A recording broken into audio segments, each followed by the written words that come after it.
Thought I'd see this day again. You no-good hillbilly piece of shit! I thought you was dead! I thought you was dead, John, huh? Where you been? Where you been? You know where I've been, darling. You know. You saw Dutch, didn't you? Yeah, I saw him. And Bill? Yeah, I saw him too. And you didn't go back to him? I left that life. Just as you left yours. How'd they treat you? Oh, I can take care of myself, John.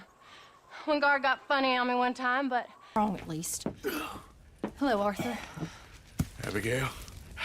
Arthur, how you doing? Just fine, Abigail. And you? I need you to... I'm sorry to ask, but... It's little John. He's got himself caught into a scrape again. He ain't been seen in two days. Your John will be fine. I mean, he may be as dumb as rocks and as dull as rusted iron, but that ain't changing because he got caught in some snowstorm. Please go take a look. Javier? Yes. Javier, will you ride out with Arthur to take a look for John? You're the two best fit men we've got. Now? We're pretty worried about him. I know. If the situation were reversed, he'd look for me. Thank you.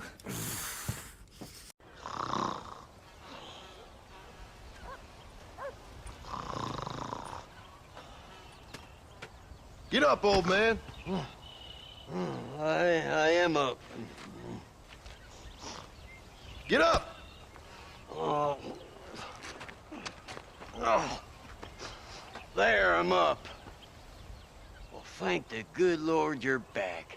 Nothing worse for an old man than sleeping in the warm afternoon sun. You want a long sleep, Uncle? That can be arranged. It'll cost me less than food. You always was a hard and nasty man, John Marston. You always was a useless, conniving thief. And where's them cattle? You take them to pasture? It's coming around to that. When exactly? It's easy to pick on the elderly. It's easy, but it ain't dignified. Come on, old man. Do this together. Ow! Oh, oh! Careful not to work yourself to death there, Uncle. I was thinking. Yeah, does it pay well? Oh, eventually.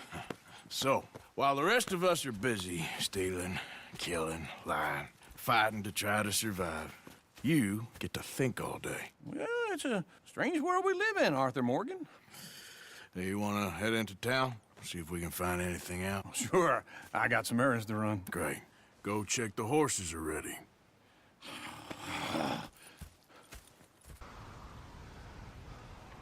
Hello again, John. Hello, Dutch. We gotta stop meeting like this. Sure.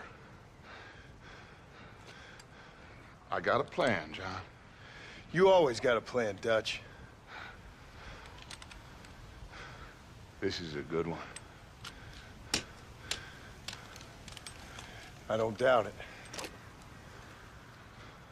We can't always fight nature, John. We can't fight change. Can't fight gravity. We can't fight nothing. My whole life, all I ever did was fight. Then give up, Dutch. But I can't give up, neither. I can't fight my own nature. That's a paradox, John. You see? Then I have to shoot you. When I'm gone, they'll just find another monster. They have to. Because they have to justify their wages. That's their business.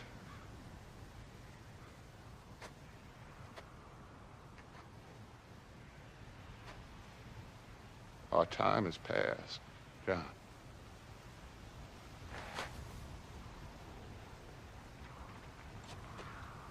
For me, Hosea. I just don't want any more folks to die, Dutch. We're living, Hosea, we're living. Look at me. We're living, even you.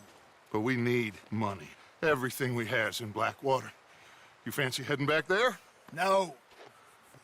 Listen, Dutch, I ain't trying to undermine you. I just want to stick to the plan, which was to lie low, then head back out west. Now, suddenly we're about to rob a train. What choice have we got? Leviticus Cornwall's no joke, Dutch. Who is Leviticus Cornwall? He's a big railway magnate, sugar dealer, oil man. Well, how good for him. Sounds like he has more than enough to share. Dutch! Gentlemen, it is time to make something of ourselves. Get your horses ready. We have a train to rob. Hello, old friend. It's been a long time. Hello, brother. It's good to see you. I heard you was coming. You took your time, no? Come on, you're not gonna shoot your own brother, are you? We was family. Yeah, we were. Then you and Dutch went crazy and family didn't mean so much. So now you do the government's work. And what do? You just work for a different government. Come on, brother. I think we should go our separate ways, huh? What you and Dutch did was wrong. And the way you left me was wrong. Now, I hate to judge, but as it turns out, it's you or me. The way I see it, might as well be you. We thought you was dead, brother. I promise. I'm telling the truth.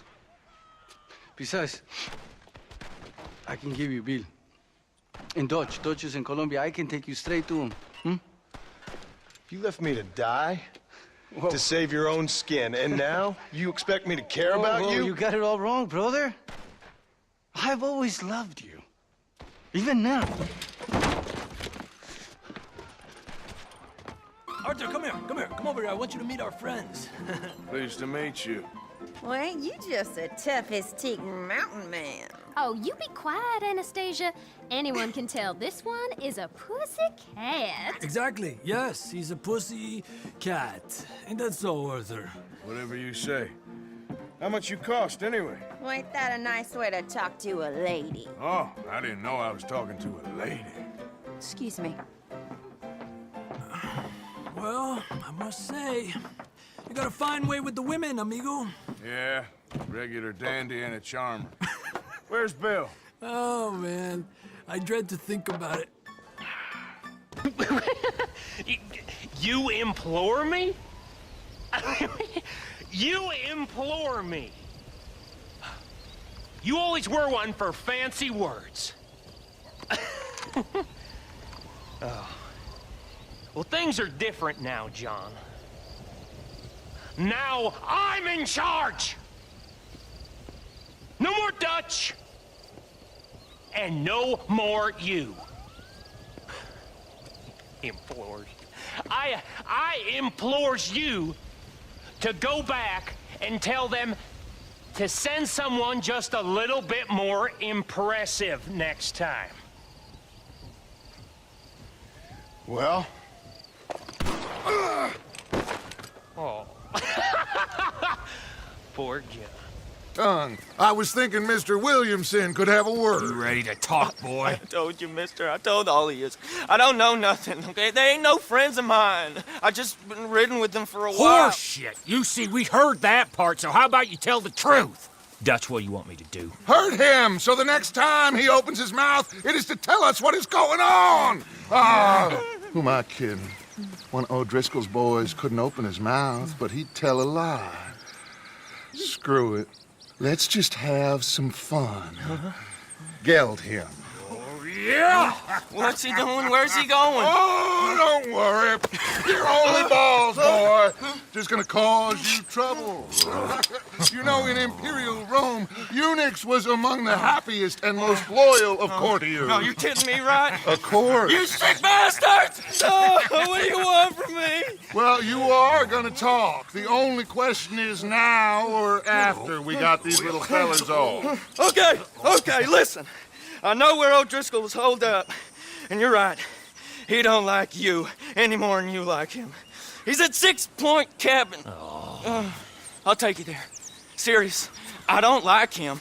I mean, I like him even less than I like you, no offense. Oh, none taken. Okay then, partner. Why don't you take a few of us up there right now? I got this, Dutch. No one's playing games with you, Mr. Marston. But if we were to play some games, there'd be some interesting ones we could play. Thanks, sir. Like hanging you for murder, or confiscating all of your property, like that little farm of yours, or having you put in an electric chair. Those are the sort of games we could play. But we choose to play a different game. So calm down and play along with us. Where's my wife?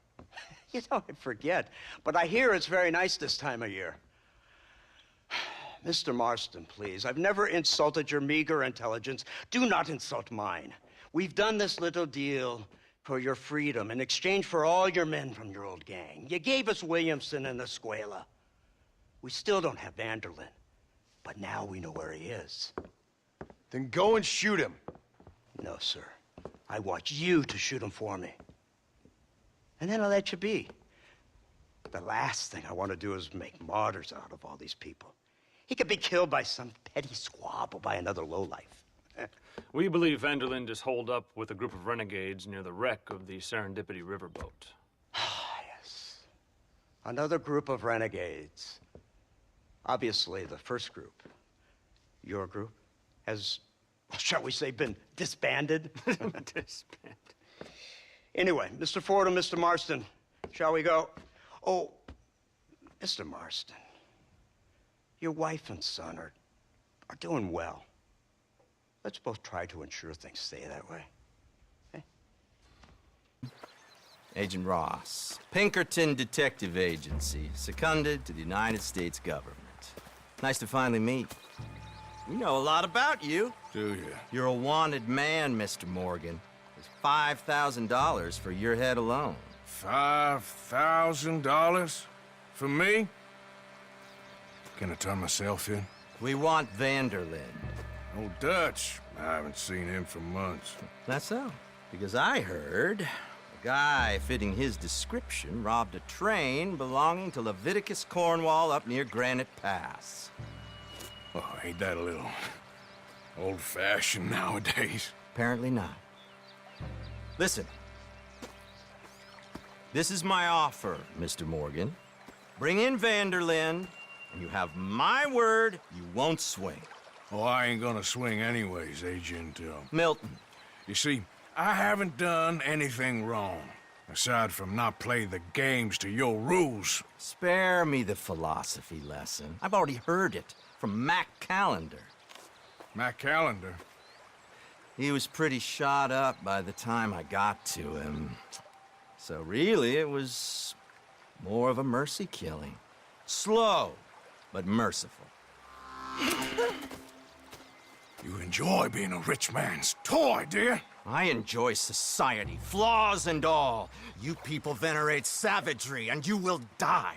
Savagely, all of you. Oh, we're all gonna die, Agent. Some of us sooner than others. Good day, Mr. Morgan. Goodbye. Enjoy your fishing, kid, while you still can. Who are they? What's the book, boy? Nothing, sir. What's it about? Well, it's an adventure, sir. Set out in the West, and it tells this amazing story of how people killed the savage Redskins, and how this man, this brave man, hunts the man who killed his father. I'm glad you're enjoying it. Talking of adventure, how'd you like to learn to track elk? Really big ones in the valley this time of year. We could use the meat. Well, I know you'd rather read your adventures. Trust me, this can be very enjoyable in its own way. I suppose maybe it's a little less dramatic. So, let's go, come on. You may get to see me get gored by some massive wild beast. Then you can write a story about that. Very funny, Paul. I've forgotten how funny you was. Grab your things. Reading and playing with the dog. You wanna go fishing or something? Not particularly. I don't really like fishing. Do like eating, though, right? 'Cause we gotta find some food. Come on. Let's head this way to the stream. To hear him talk about it, you'd imagine he only ever ate haggis and wore a kilt. And he hated the English for what they had done to his great-grandparents that he'd never met. People don't forget. Nothing gets forgiven. That's true. Especially when it comes to money. And you know, even now, after all his labors, my father's debts are still terrible. I worry every day about us losing the ranch. It would kill him. My father died when I was 8 years old. His eyes were, well, let's just say he was blinded in a bar fight south of Chicago. My mother died during childbirth. She was a prostitute and he was her, well, I don't know what he was. So I was sent off to an orphanage and ran away and fell in with a gang. My word. What a difficult life you've lived. The leader of the gang taught me how to read, taught me how to see all that was good in the world. He was a great man in a way. But you killed people. Sure. And I've suffered for it. And that's the life I left. I tried to leave. Said too much. Hey. Mary Beth overheard something about a train full of wealthy folk rolling down through Scarlet Meadows just south of the state border. Yes. Need help with it? I ain't even sure about doing it. Come on. At night, not too guarded, it's perfect. Nah, I ain't thought it through. You know, stopping a train, pain in the ass. Sure. But what if we could force a train to stop? Well, of course. We get a wagon full of something flammable, oil. Put it on the tracks. They see it. They know they either have to stop or die. Ain't no train driver wants to be cooked alive.